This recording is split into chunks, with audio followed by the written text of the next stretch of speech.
So we'll use the mic. Welcome. Okay. We'll bring the chair. Gotta put this on though. Oh, you got your hair fixed. Hello, hello. Can everybody hear me?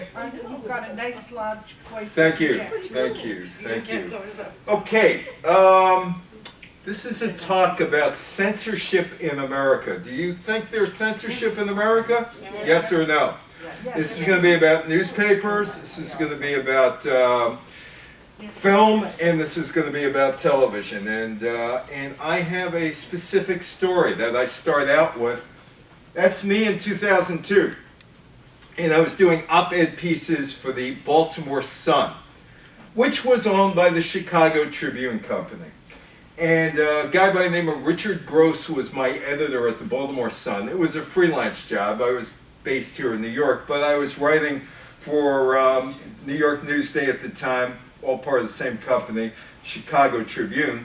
So it would be New York Newsday, the Baltimore Sun, the Orlando Sentinel, and I was having my writings translated into Spanish for the newspaper called Hoy, which was H-O-W, H-O-Y rather, which was in New York. So in August of 2002, I'm doing a piece on Major League Baseball, and there's a possibility of a strike, a baseball strike, or a lockout. And I pitched the idea to Richard Gross, who's the managing editor, and I said, hey, listen, you know, people talk about baseball, and if there's going to be a strike or a lockout, whatever it was, probably a strike, and how fans have no recourse. And I said, but they do have a recourse. They could boycott other businesses that are run by baseball owners. For instance, Detroit, the owner owned Domino's Pizza in those days. And so on and so forth.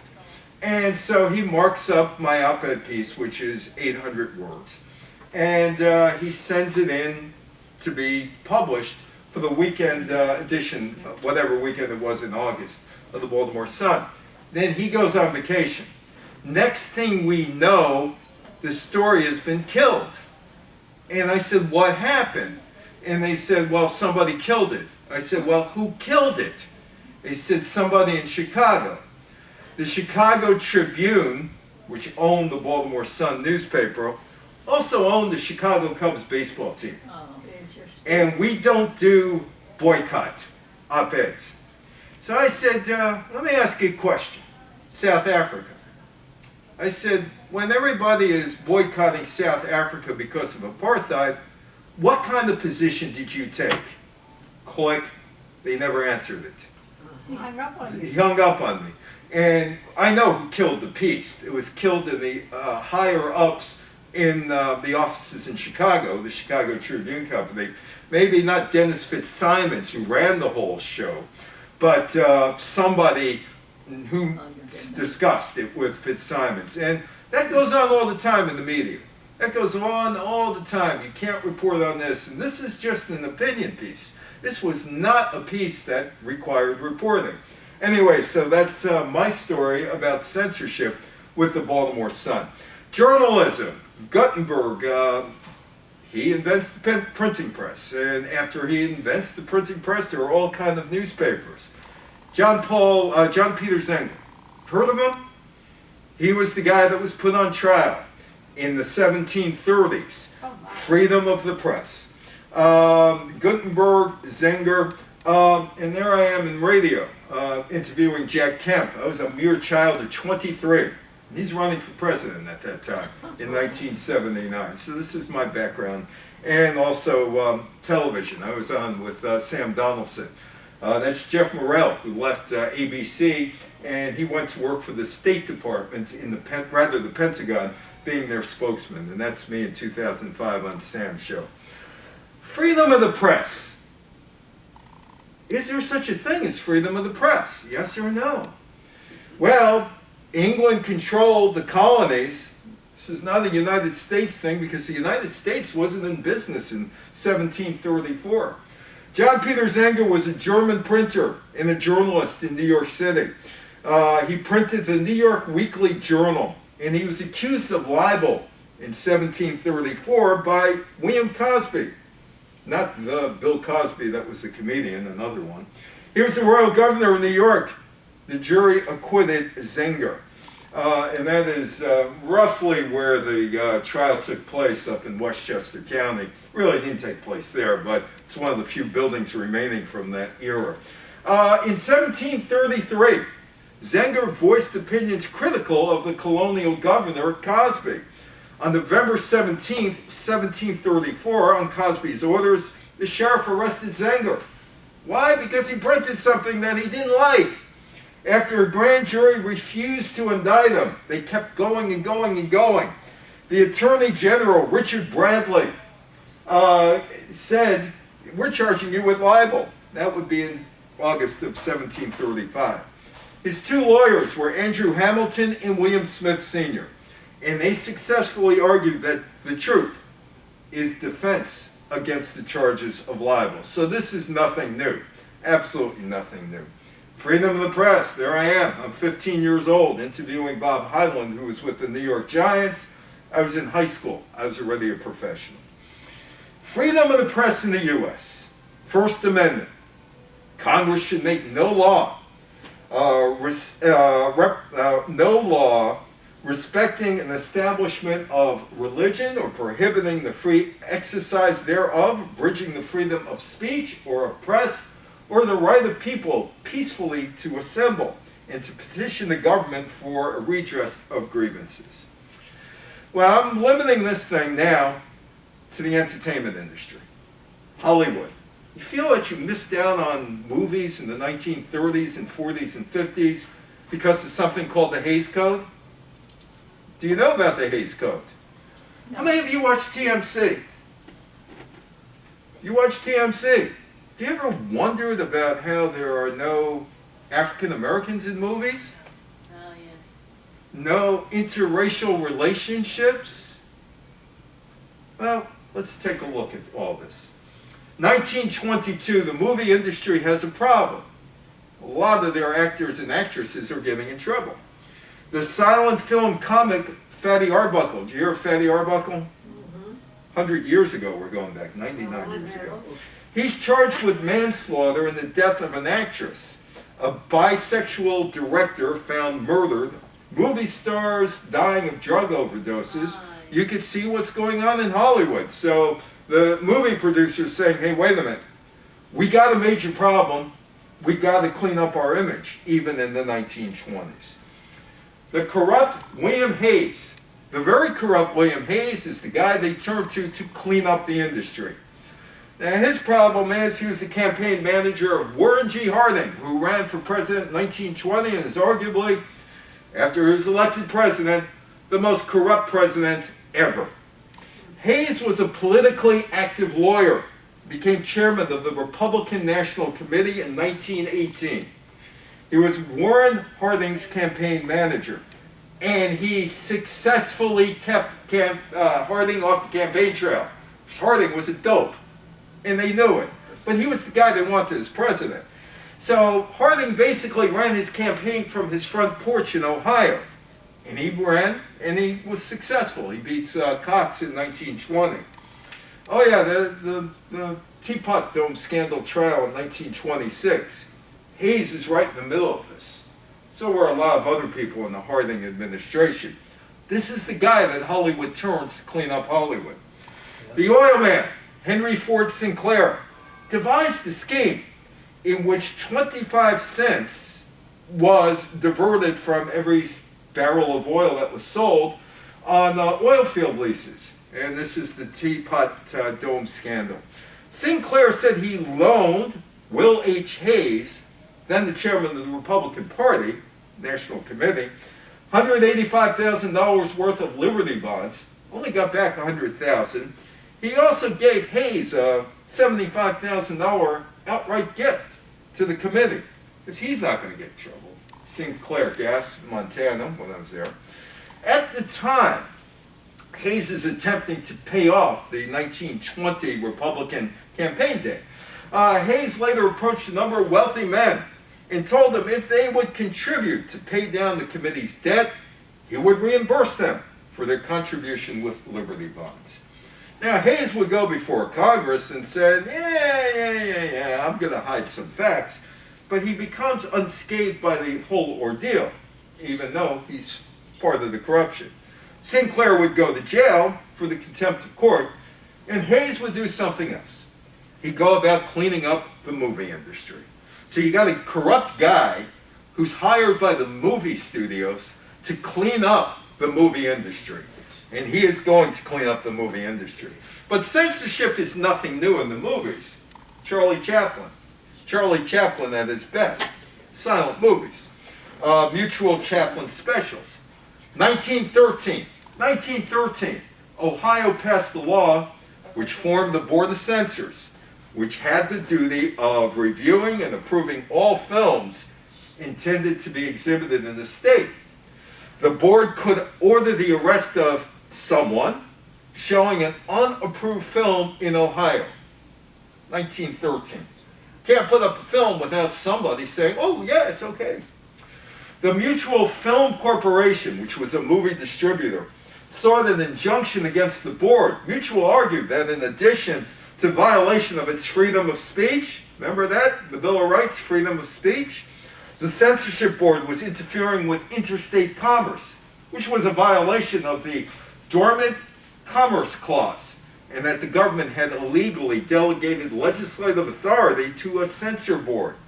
The arguments were dismissed by a court. In other words, in Ohio, oh yeah, we could censor you. Mutual, another film company. The Supreme Court already declared unanimously in 1915 that the Mutual Film Corporation versus the Industry Commission of Ohio, that free speech did not extend to motion pictures. Which is kind of odd, because in 1915, was there any sound to the pictures? There's no sound. So how could you argue about free speech when there's no sound? There's no sound. New York State becomes the first to take advantage of the Supreme Court decision by instituting a censorship board in 1921. Virginia has one in 1922. Meanwhile, Will Hayes gets a political job because, he's such a good campaign manager. His guy wins, and so he becomes a political hack, and he becomes the Postmaster General of the United States, but he quits on January 14th, 1922, and he becomes the chairman of the Motion Picture Producers and Distributors of America shortly after the organization's founding. Why? Because we got to clean up Hollywood.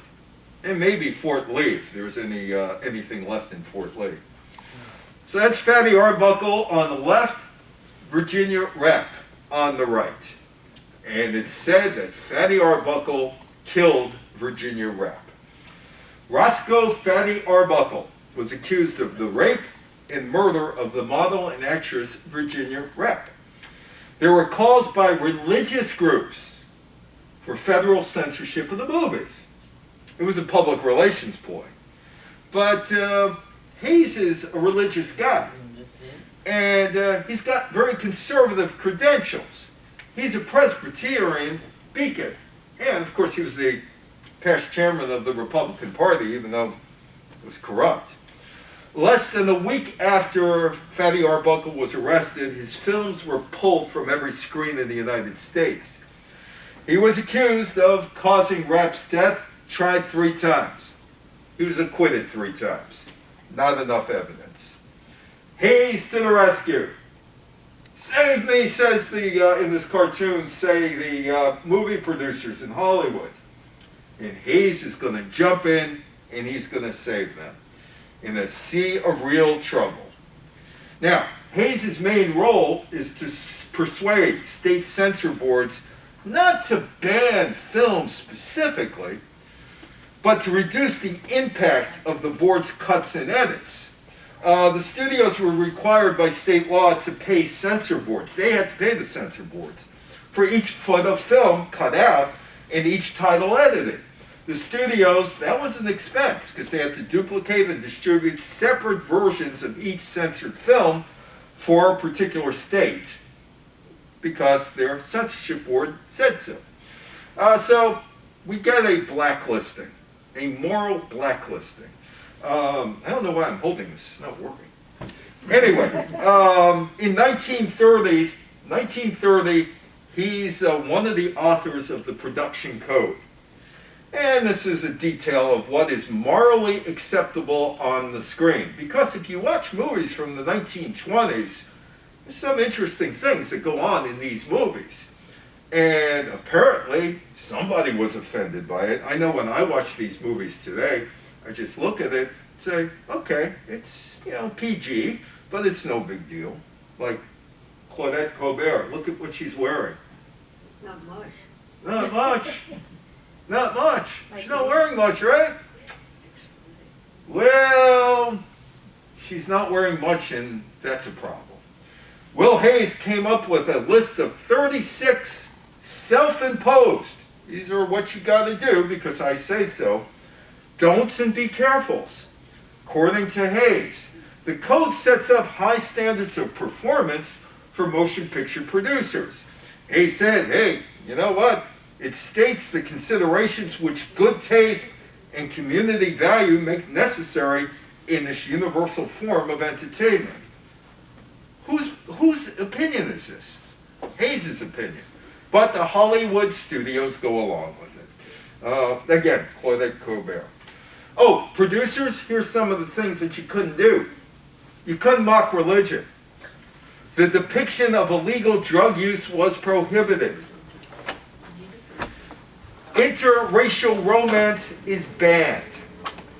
Interracial marriage was banned in 17 states at that time. Revenge plots, showing of a crime method that could be imitated, that's on the don't list. Even she's on the don't list. You know what that is? Betty Boop. She's a cartoon character. She's a cartoon character. But she dresses up in the fashion of the Flappers, right? She's a cartoon character. So, you can't mock religion and all that other stuff. And, oh, by the way, this production code, there's no law that you have to do it, but it's suggested you do it. It's mandatory for filmmakers, though. Filmmakers have to follow it if they wanted their films to be played in theaters in America. Betty Boop, the cartoon flapper of the 1920s, was redesigned, and she wore long skirts. She wore long skirts. Betty Boop. The Motion Picture Code. There's a guy by the name of Joseph Breen. He's the head of the Production Code Administration, 1934, and he begins imposing the code. And like me, he's a journalist. He's got his opinions. We all do as journalists. He's a journalist turned censor. And get a load of what Joseph Breen brought to the movies. The don'ts. Sex and relationships. Overt portrayals and references to sexual behavior could not be shown. Adultery as a subject has to be avoided. Complete nudity? Never. Interracial relationships? No way. Sex, hygiene, and VD, venereal disease? Not appropriate subjects. Scenes of childbirth? Can't show that. Homosexuality? Never to be depicted. Scenes of passion should only appear when necessary and should not be explicit. Crimes. Crime and immorality could never be portrayed in a positive light. Criminals should never be made heroes. Methods of committing crimes could not be explicitly presented. Illegal drug use could not be presented, except if you watch Reefer Madness. Remember Reefer Madness? Somebody's laughing. It was funny. It is. Anybody else know what Reefer Madness was? Reefer Madness was done for a church. And somebody got a hold of it and re-edited it, and it became this cult movie. When I was in college, in the mid-1970s, we used to love watching Reefer Madness because Reefer Madness was madness. It was so out there, over the top, that nobody could take it seriously. Am I correct about that? Mm-hmm. Yep. She's seen Reefer Madness. It's great. Guys go crazy and all this other stuff because they're smoking marijuana. Illegal drug use could, yes? They jump out the window. They jump out windows? Oh, it's It's a great movie, especially if you're stoned. Oh, I shouldn't have said that. I was in college once. Illegal drug use could not be presented. Methods of crime could not be explicitly presented. Don'ts. Religion. Don't ridicule the clergy. Religion could never be depicted in a mocking manner. Words like God, Lord, Jesus, Christ, hell, and damn could not be used unless you were using it as part of a religious ceremony. And plays and actors. The code did not apply to stage productions, oddly enough. Oddly enough. Go on Broadway and do it. They didn't care. Screenwriters could write plays about subjects that were too controversial for Hollywood. The code also meant that many white actors could not appear in films. Non-white. Non-white. Many non-white actors could not appear in films.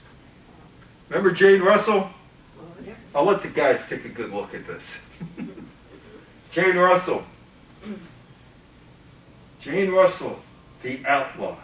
Howard Hughes didn't go for any of this code stuff. He was RKO Studios. Nah, he wasn't going to go for any of that. Howard Hughes threw a fit when his Western, The Outlaw. Anybody ever see The Outlaw? No? I watched it because I wanted to see the bra that she was wearing. Because that was the problem. That was the problem. The film's advertising focused on Jane Russell's cleavage. She had too much cleavage. The Western, The Outlaw, was kept out of the theaters. Why? She had too much cleavage. Makes sense to me, right? Now, also going hand in hand, what was going on in Hollywood with the Hays Code is the Red Scare. That's Billy Wilkerson. He was the guy who ran the Hollywood Reporter.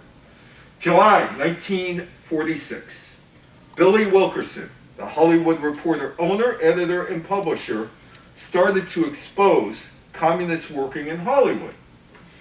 He would name the alleged Reds in his Trade Views column and expose the menace of communism, which Walt Disney brought up in 1941. On July 29, 1946, Wilkerson in his column started to name names, included Dalton Trumbo, Howard Koch, 9 other Hollywood players that he said was communist sympathizers. Billy Wilkerson would ruin lives. And he's the guy who starts, before Joe McCarthy, ruining lives. Without Billy Wilkerson, the Wisconsin Senator Joe McCarthy might not have been able to unleash his reign on communists starting in Wheeling, West Virginia in 1950. Of course, by 1954, he's defanged. Walt Disney. It's the lovable Walt Disney with the lovable Mickey Mouse, right? 1941, he's on the hunt for communists. He branded some of his former animators communists. He told the Screen Actors Guild there was a communist front there. And his 1941, or the strike at Disney in 1941 by the animators, was a communist plot, a hit job on Walt Disney. He told the FBI about the communist infiltration of the Walt Disney Company. And there's Ronald Reagan, head of the Screen Actors Guild. Ronald Reagan. And Ronald Reagan is appearing before Congress long before he's a politician. Disney said, I have communists. Reagan, October 20th, 1947, told members of the House on Un-American Activities Committee that they should do an investigation into communist influences in the industry. Lauren Bacall, Humphrey Bogart, Gene Kelly, who we found out later on was running arms for the Irish Republican Army, or paying for it, and John Huston, signed a petition denouncing the committee as un-American itself for probing the politics of individual citizens. Ronald Reagan, this is long before he becomes president, 33 and a half years before he becomes president, says there's a small clique of communists that have become a disruptive influence within the Screen Actors Guild. The Hollywood 10. These are the guys that were outed by Wilkerson.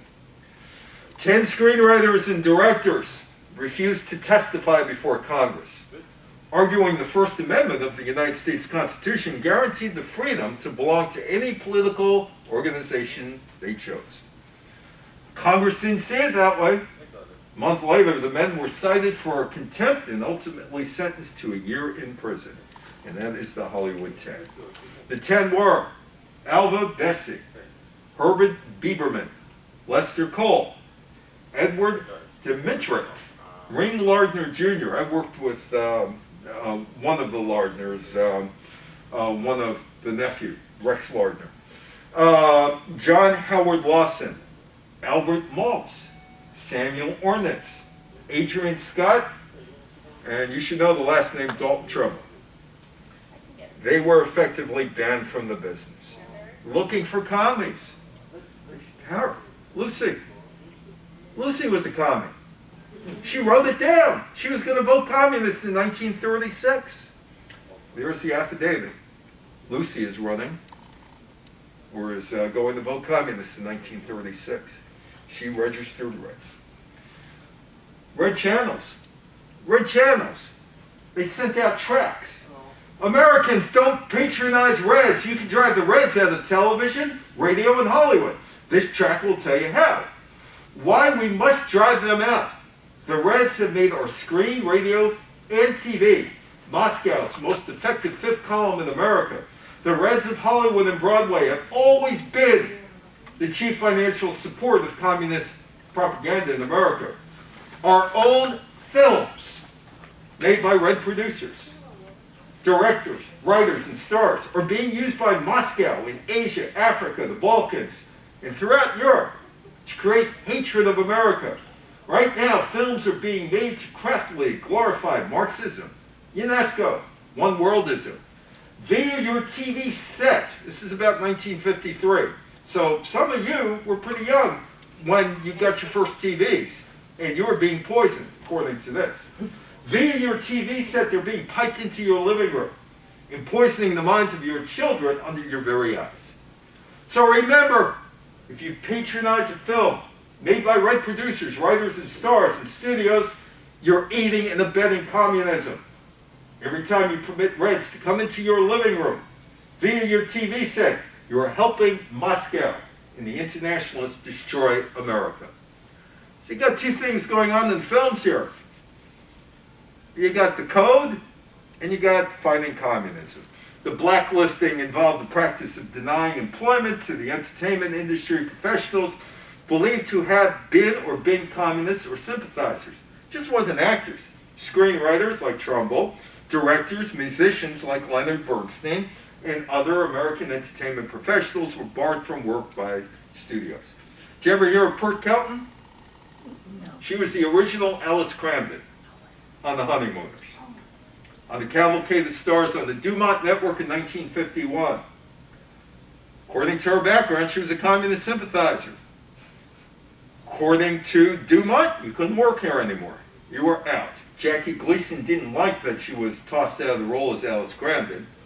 He would rehire her in 1965-66 for the show on CBS on Saturday nights.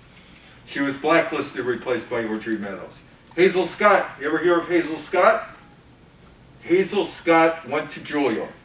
She was a great pianist. She was married to Adam Clayton Powell III for a little while. She was from the territory of Jamaica.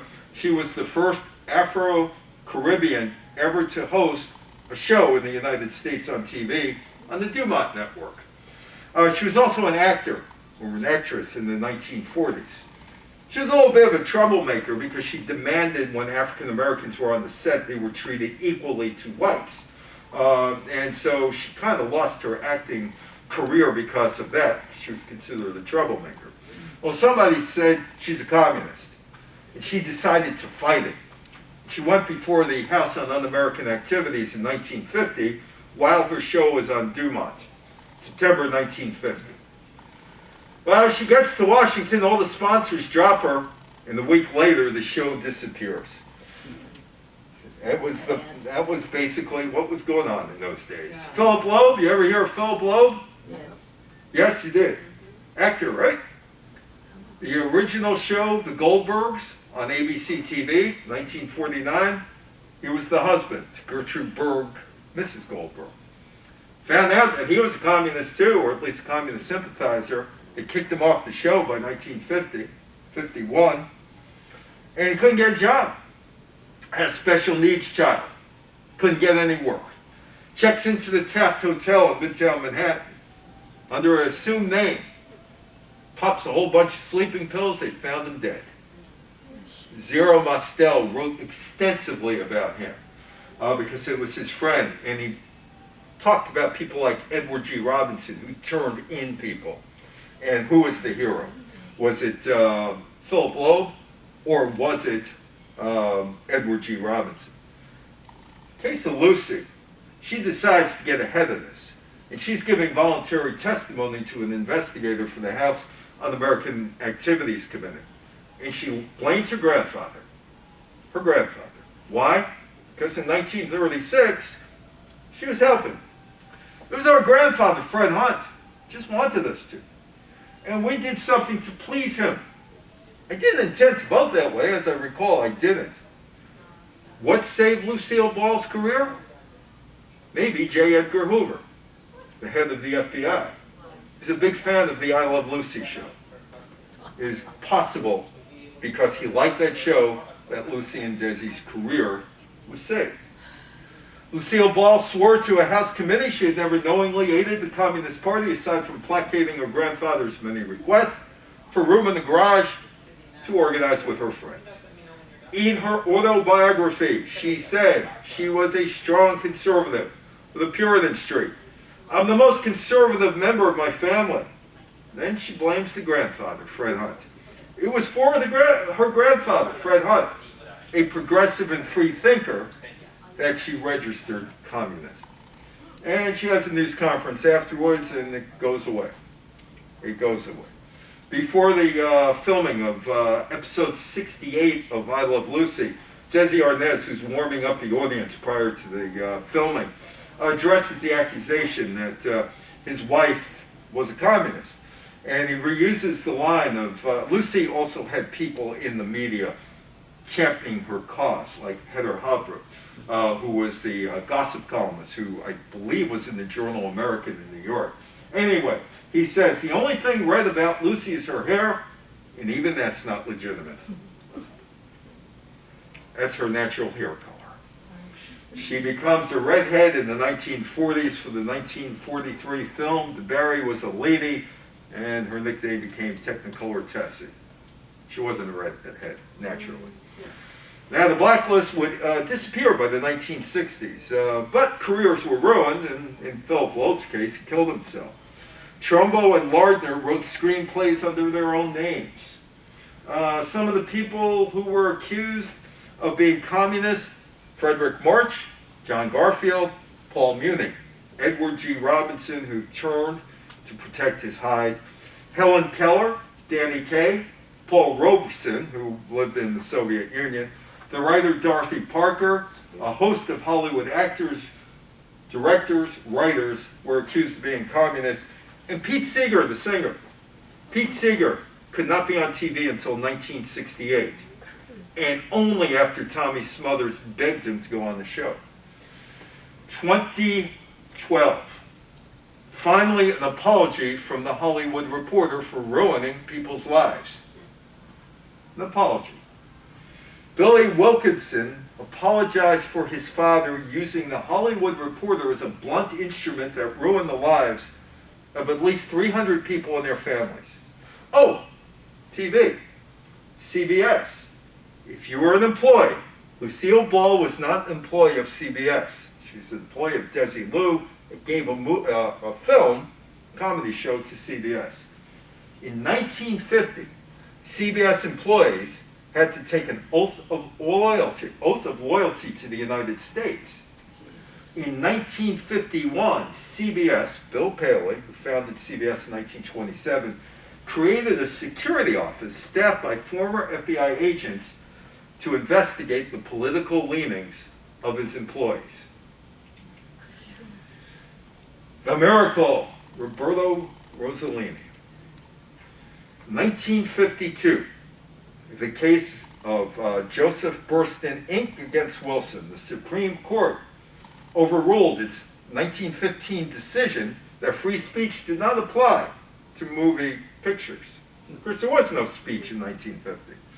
The court also ruled that the New York Board of Regents could not ban the short film The Miracle because it violated the First Amendment. Chipping away, chipping away, chipping away. Tell me what that is. What movie? Something like that. Someone Like It Hot. Too risque. Too risque. Bernie Schwartz of New York City. Joe Franklin's best buddy in high school. Remember Joe Franklin? And Jack Lemmon. Some Like It Hot, 1959. And that's a problem. The film was condemned by the National Legion of Decency, Catholic organization that acted as a watchdog for corrupt content, on the grounds it was morally objectionable and promoted homosexuality, lesbians, and transvestism. It was banned in Kansas City after the United Artists refused to edit a love scene between Tony Curtis and Marilyn Monroe. Well, that's what men and women do, right? But they didn't want it. While in Memphis, a censorship board restricted viewing to adults only. It's one funny film. It's a great film. So innocent. Yeah, it's a great film. Great. But, you know, it caused a lot of problems back in 1959. So the Hays Code was replaced in 1968 by the Motion Picture Association of America's film rating system. There are 4 ratings: G for a general audience, all ages, M, mature audiences, people over 12, R, restricted, children under 16 must be accompanied by an adult, and X, extremely graphic, people 18 or over admitted, although I know some people that did see X-rated movies at the Spring Valley Theater who are under the age of 18, but I won't name any names. But there's more. The Supreme Court in 1973 said that community standards must be taken into account in determining whether something was obscene. I lived in Rockland County at that time. I was 17 years old. I lived there.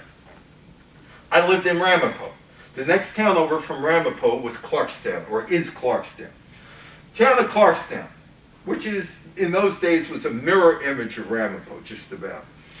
In the town of Clarkstown, New York, and New City, that's the big thing, New City, which is the county seat of Rockland County, and not far from where Myron Cohn lived, and not far from where Freddie Roman lived, and Morty Gunty. You remember those names? Oh, no, those are the... You don't remember Myron Cohn? Myron Cohn, the comedian? Wow. I was at his house once. I had to interview him. He came out, opened the front door in a bathrobe and said, "What do you want?" So I'm here to do the interview. And he slipped off his slippers and we did the interview. Anyway, town of Clarkstown. Local officials established a 9-member obscenity committee to screen movies, cabaret acts, and printing matter. The town selected Harry Snyder, who was blind, 60-year-old retired restaurateur and a businessman, to head the committee. The committee ended shortly thereafter because it got so much bad publicity because there was a blind guy making decisions on movies. Oh, here's a book that was banned. Lady Chatterley's Lover. How many of you read that? It was banned for like 30 years. D.H. Lawrence, it was banned, book banned.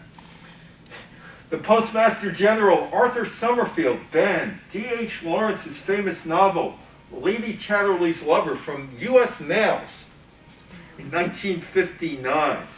First published in private edition in 1928 in Florence, Italy, the novel was censored in the United States and the UK for 30 years because of its sexual content. Roughly at that time, 1957, the book Peyton Place was banned as well. Then it became a TV show. A federal court on July 21st, 1959 declared Lady Chatterley's Lover not obscene and opened the way for its publication and distribution. Banned in Boston. The Watch and Ward Society crusade against books, burlesque, and social evil. Banned in Boston was a phrase employed from the late 19th century through the mid-20th century to describe a literary work, song, motion picture, or play, which had been prohibited from distribution or exhibition in Boston, Massachusetts. Boston officials had wide authority to ban works featuring objectionable, I don't know who they're objectionable to, it's not to me, content, and often banned works with sexual content or foul language. The Watch and Ward Society started in 1879, and the Watch and Ward Society, or New England Society for Suppression of Vice, devoted itself to shutting down gambling operations, burlesque halls, and brothels. But they're most famous for censorship of books, magazines, and plays. Banned in Boston. Oh, Hemingway was banned in Boston. You know that? No. Yeah, he was banned in Boston. So was William Faulkner. So was Huxley. Sinclair Lewis, who once said, when fascism arrives in the United States, it will arrive with a cross, in 1937 or so. Eugene O'Neill. Upton Sinclair. Voltaire. Walt Whitman. H.G. Wells. I guess they didn't like Martians invading the Earth. Are there any places in the U.S. right now where they're still banned? Or Probably. Probably. Yeah. Probably. Mississippi. Yeah, well, you know. You never know. Network news. Is network news free to say what they want to say? Yes or no? No. No. John, how many of you remember John Cameron Swayze? Oh, God. From the Timex commercial, right? It takes a licking, but it's still ticking. That's right. John Cameron Swayze. The makers of Camel cigarettes bring the world's latest news events right into your living room. Sit back, light up a Camel, and be an eyewitness to the happenings that made history in the last 24 hours. R.J. Reynolds, tobacco company, handed over its news production to NBC, and John Cameron Swayze was the anchorman. Starting February 16, 1949, 15-minute news ran at 7:45 Eastern Time. Swayze and the Camel News Caravan pioneered the news format that is still used today. Censorship. Here are 3 examples. NBC News, not allowed to show no smoking signs. After all, it was a cigarette company that was sponsoring them. Only one person was allowed to be seen on TV smoking a cigar. That would be Winston Churchill. NBC asked R.J. Reynolds, can we broadcast special news reports on the Korean War when it started in 1950? No. No, you're not doing it. William Paley. William Paley was the guy who founded CBS in 1927 with a radio station, WCAU, in Philadelphia. According to Don Hewitt, I was going to give Don Horowitz, which is his real name, but according to Don Hewitt, who created 60 Minutes, and that was a creation where you had highbrow Morrow doing See It Now and lowbrow Morrow interviewing Jane Mansfield and saying, what's in your closet on People to People. That's what the whole 60 Minutes was about. He said in his autobiography, Tell Me a Story, he said of Paley, there would be no bridge between news and entertainment. In short, Paley was the guy who put Frank Sinatra and Edward R. Murrow on radio and 60 Minutes on TV. And there is Murrow. Murrow was approached by CBS to host a weekly TV show, along with Fred Friendly. I know his widow, Ruth Friendly, who's told me some stuff. Anyway, Murrow was doing a radio show called Hear It Now. The television show would become See It Now. Television was in its infancy. Murrow and Friendly had to learn the process of filmmaking and do it on primitive television equipment. CBS is bringing back See It Now. It's not going to be the same quality as it was with Murrow. See It Now. Edward R. Murrow, a report on Senator Joseph McCarthy. See It Now. March 9, 1954. Some of you might remember. It's a long time ago, 67 years ago. Murrow brings down, or helps to bring down, Joe McCarthy. But CBS said, okay, you can air the show. It's a show about Morrow's grievances with McCarthy. Morrow was not allowed to use the CBS I logo. CBS was not going to promote the show, so he used his own money to promote the show. That show used McCarthy's words against him. Morrow would face off with McCarthy April 6, 1954, and mop the floor with him. That was the beginning of the end of McCarthy. But Paley freaks out as he sees how powerful the news could really be. And he gets into all kinds of battles with Morrow.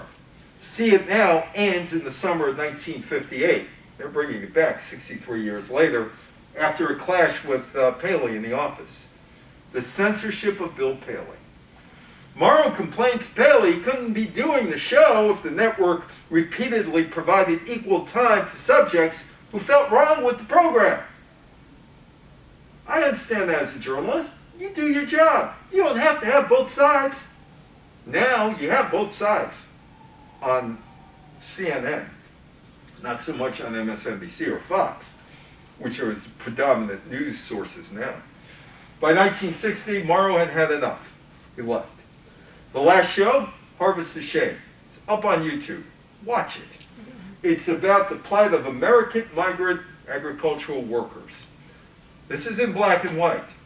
If you colorized it, you'd have the same show 61 years later. Oh, Howard K. Smith is canned at CBS. Why? Because he's covering the civil rights movement. Smith, a CBS News correspondent at the time, he'd go to ABC eventually, was covering riots in Birmingham during the Civil Rights Revolution in the early 1960s. After giving an account of blood flowing in the streets, Smith ended his planned documentary with a quote from Burke. "The only thing necessary for the triumph of evil is for good men to do nothing." Well, Paley didn't like that. Howard K. Smith, you come to New York. You know what you've done? You violated the standards of objectivity. What are the standards of objectivity? Paley said, "I've heard all this junk before." Call it junk. If that's what you believe, you'd better go somewhere else. Smothers Brothers show. Another victim of Bill Paley. How many of you watched the Smothers Brothers show back in the day? Yay. Yay, yay. I spoke to somebody who was with Dick Smothers about 7 months ago. He thought he wanted to do a morning radio show in Tampa, and then he realized, at my age, I don't want to work. Good for him. He's what, about 81, 82 now? Anyway, the Smothers, he's older than that, actually. The Smothers Brothers Comedy Hour. So you watched it, right? Those who watched it, you like it? Yeah. Sure, it was Yeah. good. They had their resident hippie. They had their resident Ted Paulson running for president. They had David Steinberg. They had Mason Williams. They had a wacko guy by the name of Rob Reiner, who was a teenager writing for them, who wanted to go right over the top. They had Steve Martin as a writer. Really? They had a lot of talent on that show. Smothers Brothers Comedy Hour ends on April 4th, 1969. The CBS boss, William Paley, cancels the show. There were 72 shows that were aired and one that wasn't. And there is Paley. Looks like he could use some Pepto-Bismol, huh? The Comedy Hour was one of the few primetime shows featuring political commentary. In fact, I could just name 3. One of them was That Was the Week That Was, which lasted about a year and a half on NBC, 64, 65. My wife is stunned that I remember that show, because I was only 8 years old. I used to watch that show. I could even sing the song, That Was the Week That Was. The other, Rowan and Martin's Laughing. And that was it. In 1968-69, CBS is getting upset with Tommy Smothers. After all, Tommy Smothers put Pete Seeger on his show and told him to sing the Muddy Water song, which was about Lyndon Johnson getting stuck in Vietnam. Paley didn't like that. 68-69, season premiere, first week. Harry Belafonte is on. He's supposed to do a segment called Lord, Don't Stop the Carnival. Montage behind them, what happened at the Chicago Democratic Convention. They also cut 2 lines of satire about their main competitor, Bonanza. What were they complaining that Hop Sing's chicken soup wasn't good enough? Hop Sing. So Belafonte's piece is gone. It's gone. They replaced it with about 5 minutes worth of campaign ads from Richard Nixon. Now you got to think of one thing. The Smothers Brothers audience is not voting for Richard Nixon. This is kind of, we're sticking it to you. And also the people who are going to support Nixon are not watching the Smothers Brothers show. Nixon's the one. I knew Nixon. I dealt with Nixon. From 85 to about 89, he was brought in to settle the Major League Baseball umpires' dispute with the owners. Gave the umpires a big raise. And we were all in his office, and unfortunately we didn't take selfies. And he wasn't there. It was me, Gene Orzer, Arthur Shack from the Baseball Players Association, and we all sat in his chair doing this. If we had selfies, we would have, I've had 100 of me going, I'm not a crook, I'm not a crook. Did you meet him? Yeah, I dealt with him. What was he like? He's a strange character. Yeah. Strange character. I said, oh, hello, Mr. President. No, call me Dick. Call me Dick. Oh my God. And he was Dick Nixon. So, the end for the Smothers Brothers is March 9th, 1969. Joan Baez, who just retired from touring 2 years ago, talks about her husband, David Harris, who's entering jail after refusing military service. Well, the comedian, Jackie Mason, makes a joke about children playing doctor. Guess what didn't survive in the shows? Joan Baez or a Jackie Mason joke. I mean, it wasn't like he was going like this to Ed Sullivan, where Ed thought he was flipping him the bird and got fired from the Ed Sullivan show. He's telling a joke. But this is what brings down the Smothers Brothers. David Steinberg, whose father was a rabbi in Winnipeg, Manitoba. And he sat through listening to many sermons every week because his father, Rabbi Steinberg, Winnipeg, Manitoba. And he had a, come on, why don't you move? He had a spot in his show, or the show, David Steinberg's Sermonettes. And he gives a particular sermonette this week, which was aired on March 9th, about Moses in the burning bush. And somehow it rubs Paley the wrong way. He sees it, cancels the show. I guess go back to the Hayes Code, where you don't make fun of clergy. Or biblical instances, except David Steinberg's father is a rabbi. That was it. They were gone after that. There he is. Dick. That's Dick. Anyway, after the Smothers Brothers are gone, Dick Nixon in 1969 decides he needs to exert more control and put fear in the hearts of David Sarnoff at NBC and Paley. Nixon pushes for greater government control of television, and he's got a couple allies. Robert Wood, who's the CBS programming chair, and Walter Annenberg, who's some sort of hero today in journalism, but he wasn't back when he ran TV Guide. And they're pushing from the network side to get the Smothers Brothers off. Wood and TV Guide trying to influence the people against the Smothers Brothers. There's always tension. There should be tension. I'm not your friend if you're a politician or an athlete. I'm your adversary. I'm not there to push your career.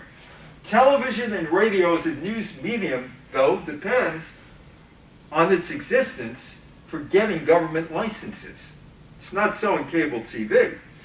And Nixon, when he would see something he didn't like, would threaten to revoke a radio station or TV station license from owners, because he thought they were the enemy.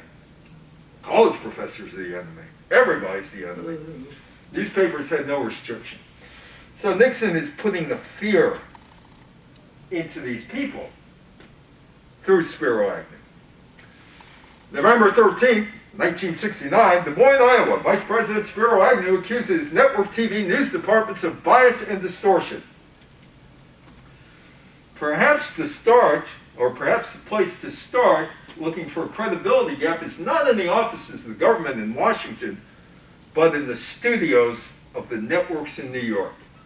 And that puts the fear into Paley and Sarnoff. Not ABC, it's not quite full network yet. It's getting there.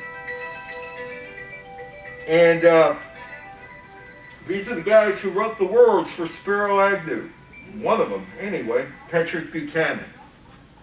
Patrick Buchanan wrote the anti-news network speech. Patrick Buchanan was on cable TV, wasn't he? Patrick Buchanan was a columnist for the St. Louis Post-Dispatch. William Safire, the cuddly New York Times wordsman. I knew him. I used to work for the Dana Foundation. Oh, well, William Safire, Nadering Nabobs of Negativism. That was the 1970s speech. It's chilling. Safire wrote those words for Agnew. Goes to write a column for the New York Times after he tries to bury the media. Which is people, I have to remind people, because that's my business, that this guy wanted to bury the media, and yet the New York Times hires him. And that's Daniel Shore. I was once giving a talk in New Jersey, and his niece was there, and she said he used to go to Passover Seder's, and her father would say, "Watch out, he has sharp elbows." He was on Nixon's enemy list. Nixon's enemy list started out as a list of Nixon's political opponents, compiled by Charles Colson, who was one of the Watergate plumbers, written by George T. Bell, an assistant to Colson, and it was sent to the special counsel for the White House, John Dean, who's still around today, on September 9th, 1971. Two people on that list, Daniel Shore and for some reason Paul Newman. Paul Newman, in 2008, released transcripts of Richard Nixon's Oval Office tapes had Nixon talking about, the press is the enemy, the establishment's the enemy, the professors are the enemy. I wasn't the enemy. He was nice to me. I don't know why. I could do his mannerisms because I was with him. Oh, the censored shirt. See that shirt? Abby Hoffman? Okay, Roy Rogers wore that same shirt on the Merv Griffin show. Now, tale of two shirts. Merv Griffin. CBS was uncomfortable with the guests that Merv Griffin wanted because they spoke out against the Vietnam War. When Abby Hoffman was Griffin's guest in April 1970, CBS blurred the video of Hoffman so viewers at home could not see his trademark American flag pattern, even though Roy Rogers wore the same shirt. Griffin disliked the censorship imposed by CBS and complained. Remember, he had the Independent show. And he said, and Merv was a Republican, and yet he puts all the people who, he and Mike Douglas both put people like Abby Hoffman on. And he went back to syndication in 1972. Couldn't stand Paley. Watergate. I was young once, so what's that hair? 1983, that picture was taken. More censorship from CBS. Paley ordered the shortening of a second installment of a two-part CBS Evening News series on Watergate. Colson, the aide to Richard Nixon, calls him up, says, you may not want to do this. Paley ordered the banishment of instant analysis by his news people following presidential addresses. His reporters took umbrage what they thought was censorship of reporting in the Watergate piece, and they thought had some ability to sway public opinion with their instant analysis, and Paley said, no more. Got about 5 more minutes. Okay, perfect. It's no longer Tiffany. It's no longer the Tiffany Network. Morrow and Cronkite are distant memories. Oh, this guy, Daniel Ellsberg. Remember him? Pentagon Papers. Pentagon Papers come out in 1971, leaked to the New York Times.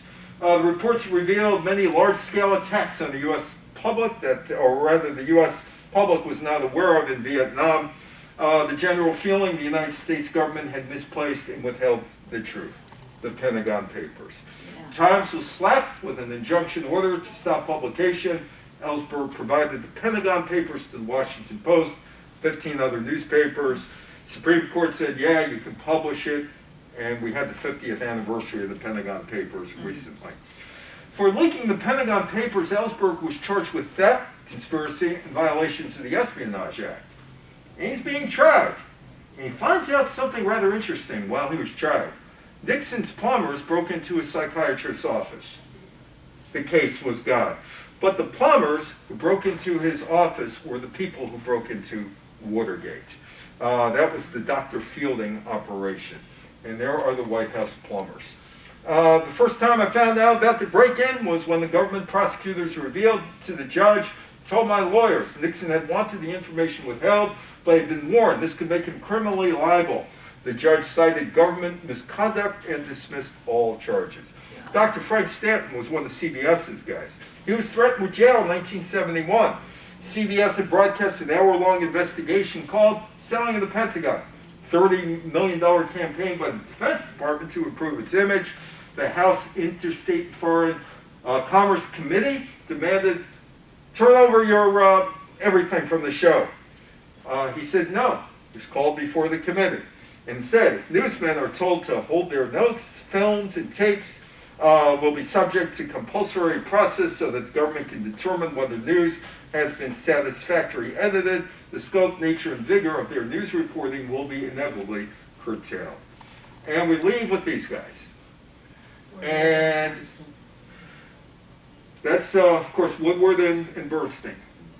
And Katharine Graham and Ben Bradley showed an awful lot of courage, allowing them to pursue what was initially thought too big crime. June 19, 1972, Woodward and Bernstein revealed that one of the Watergate burglars, James McCourt, was a Republican security aide. Nixon's war. Nixon's war. Nixon compiled press enemies, had them audited. Surrogates even mounted a campaign to yank the license of a television station owned by the Washington Post, which broke the Watergate scandal and printed parts of the Pentagon Papers. Journalism Now, 2019 Freedom Index. Reporters Without Borders dropped the United States to number 48 out of 180 in its annual World Press Freedom Index, 3 notches lower than 2018. The move downgrades the country from satisfactory place to work freely to problematic one for journalists. Never before have U.S. journalists been subjected to so many death threats or turned so often to private security firms for protection. So there is. So there is that. So what do you think? Turn it over to you now. It has gotten worse and worse and worse. I have a question. Yeah, go ahead. I'm just going to do that. Why